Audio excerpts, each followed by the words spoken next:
नमस्कार, अभी हम खगड़िया ज़िला में मौजूद हैं और खगड़िया ज़िला में एक बहुत ही सनसनीखेज दिल दहला देने वाली घटना हमारे सामने आई है, जिसमें शादी के बीते महज 19 दिन के बाद दुल्हन ने अपने पति को समाप्त कर दिया है। कहा जाता है कि दुल्हन के हाथों की मेहंदी तक नहीं छूटी, उसने अपने शौहर का खात्मा कर दिया। आप सोच करके देखिए कि ये कितनी जघन्य अपराध वाली घटना है। ये पूरा परिवार आज से 19 दिन पहले अपने घर में दुल्हन के स्वागत के लिए व्याकुल था और इतने खुशियों के माहौल में था कि आज हमारे घर में एक नई दुल्हन आई है जो इस घर में उजाला फैलाएगी, रौनक फैलाएगी। आपको बताना चाहेंगे कि उस महिला का नाम उजाला ही था।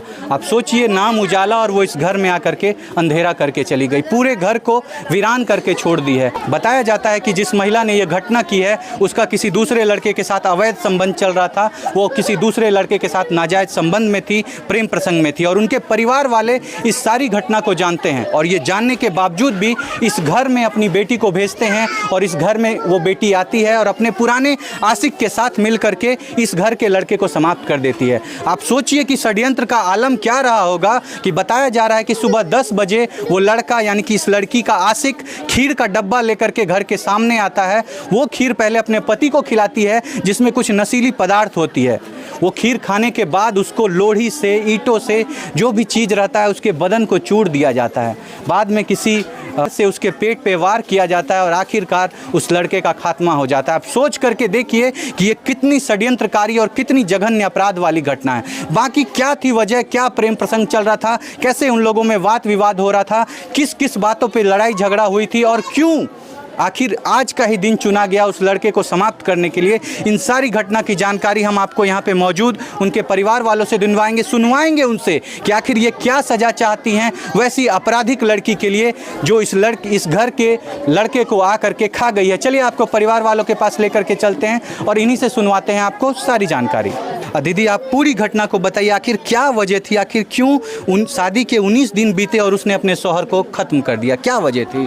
10 दिन पहले बोला कि हमको लड़का पसंद नहीं है। अच्छा। हम बोले कि लड़का पसंद नहीं है तो पहले अपने माँ बाप से बोलते हैं। हाँ। कि हमको पसंद नहीं है, हम जिससे प्यार करते हैं उससे शादी करा दो। आप लोग को कैसे पता चला कि वो किसी से प्यार करती है? वो लड़की बात करती थी फोन में। आप लोग सुनते थे? सुनते, इतना धीमी आवाज से बोलते थे। हाँ। तो उसका आवाज आप भी जैसे सटे है ना। हाँ। आप भी नहीं सुन पाए, इतना सटे में भी हम नहीं सुन पाए। अच्छा। अगर माँ से, बाप से, भजाई से, भाई से करता था। हाँ। हैंड फ्री करके सबको सुना स्पीकर में करके। हाँ, सबसे। और जब अपने आशिक से बात करती थी तो इतने धीमे आवाज में कोई सुन ना सके। अच्छा। हाँ। अगर मेरा भाई रिकॉर्डिंग चालू करके देता। हाँ। तो रिकॉर्डिंग बंद करके फिर से फोन धरा। अच्छा, बताया जा रहा है कि कुछ दिन पहले आपके भाई में और आपकी भाभी में कुछ विवाद हुआ था। हाँ। जिस विवाद के कारण उनके फोन को तोड़ दिया गया था। क्या था इसमें, क्या सच्चाई थी? वही लड़की बात कर रहा था छत पे जाके। अच्छा, अपने आशिक से। हाँ। तो बोला कि यहाँ किससे बात कर रही है? तो बोला कि तुम हमसे हरदम सके से बात करते हैं। तो हम अपने यार से बात करते थे। तुमको क्या कर लोगे? हाँ। तुमको जो करना है कर लो, हम करेंगे बात। हाँ। तो बोला कि ला मोबाइल। हाँ। तो नहीं देंगे मोबाइल। सोचा कि अगर मोबाइल देंगे तो आवाज पकड़ लेगा। हाँ। तो लड़की मोबाइल एक बजा दिया छत पर। अच्छा, मोबाइल टूट गया? टूटा नहीं मोबाइल। अच्छा। खाली डिस्प्ले थोड़ा सा कोना फूटा, क्रैक हो गया। तो मेरा भाई गुस्सा उठा, बोला कि अगर जो ये मोबाइल नहीं फूटा है, इसी मोबाइल से जब बात करती है तो ला मैं चूर देता हूँ इस मोबाइल को। उसको ईंटे लेकर 2 ईंटा दिया, मोबाइल चूर। उस मोबाइल को उस जंगल काटा का झाड़ है उसमें फेंक दिया, उसमें कल फेंक दिया मोबाइल, ताकि पता ना चले कि हम अपने आशिक के साथ मिल करके षड्यंत्र करके ये घटना किए हैं। मेरा भाई बोलता था कि बाजी हम उसके साथ सटते हैं ना, तो हमको उंगली चिबा लिया। हाँ। मेरा भाई को उंगली पूरे चिबा, सटने नहीं देते। हाँ। अगर पलंग पर बीबी बैठा है। हाँ। अगर वो भी जाग बगल में बैठ रहे हटती नहीं थी, धकेल के भाग जाती थी बाहर। हाँ, वो बाहर भाग जाती थी। अच्छा। मेरा भाई रो रो के मेरे पास जितना दुख होता था सारा दुख बताता। मतलब पति और पत्नी के बीच में जो भी संबंध होता है कुछ नहीं था इन लोगों के, कुछ नहीं। मेरे भाई को आज तक उंगली बोले सर, उंगली सटाया तो उंगली इतना बुरी तरीका से चिबाया, भूर हो गया, दोनों तरफ से भूर हो गया मेरा भाई को। वो भी बात मेरे भाई जब बोला, बताया कि दीदी मेरे साथ ये सब बीत रहा है। तो हम उसके मम्मी पापा को अच्छा, जब बोले। इतना कुछ बीत रहा था आपके परिवार पे, आप लोगों ने अपने परिवार के वरिष्ठ मेंबरों से बात करके ये कोशिश नहीं की कि उसको हटा दिया जाए यहाँ से, उसका तलाक करा दिया जाए? हम बोले उसको माँ बाप के, हम डायरेक्ट उस माँ बाप से बात, पापा से आप बात हाँ किए? बात किए। वो उसके पापा एक्सेप्ट नहीं किए कि हमारी बेटी की कोई गलती उसकी माँ उसकी भाई अगर उसको दूसरे शादी करना था तो पहले बोलती, इतना खर्चा नहीं करवाती हमको।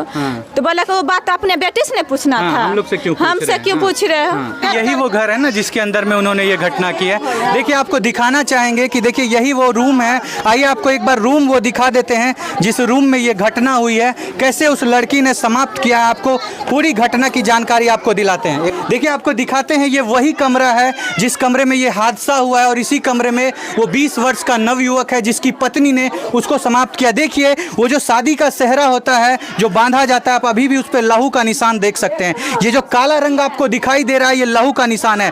आपको दिखाना चाहेंगे, देखिए यहाँ नीचे में जो कपड़ा है, इस जगह पे भी लहू का निशान आपको दिखाई दे रहा होगा, आप देख सकते हैं। और इसी जगह वो लड़का सोया हुआ था। देखिए, आपको बताना चाहेंगे, कैमरामैन से निवेदन है, आप थोड़ा आगे आइए और उस वेंटिलेटर को दिखाइए। देखिए, आप वो जो वेंटिलेटर देख रहे हैं, इस पे चढ़ करके लड़की उस वेंटिलेटर से बाहर निकली। आप सोच रहे होंगे कि हमें इन घटनाओं का कैसे जानकारी मिला। जब ये घटना करके वो लड़की बाहर निकल रही थी, तभी एक 9 वर्ष का लड़का जो रिश्ते में उस लड़की का देवर लगता है, स्कूल से पढ़ाई करके घर लौट आता है। और जैसे ही वो अपनी भाभी को वेंटिलेटर से कूदते हुए देखता है, तो वो सोचता है कि आखिर मेरी भाभी वेंटिलेटर से क्यों कूद रही है। उसी वक्त वो किचन रूम जाती है, उस लड़के को मैगी बना के देती है और उस मैगी में भी वही नशीला पदार्थ मिलाया हुआ रहता है जिससे कुछ देर पहले उसने अपने शौहर को खिलाया था, अपने पति को खिलाया था। और वो नशीला पदार्थ उसको भी खिलाना चाहती है। पता नहीं उस लड़के के मन में ऐसी कौन सी बात आती है, कैसे उसको समझ में आता है कि कुछ खतरा हो सकता है।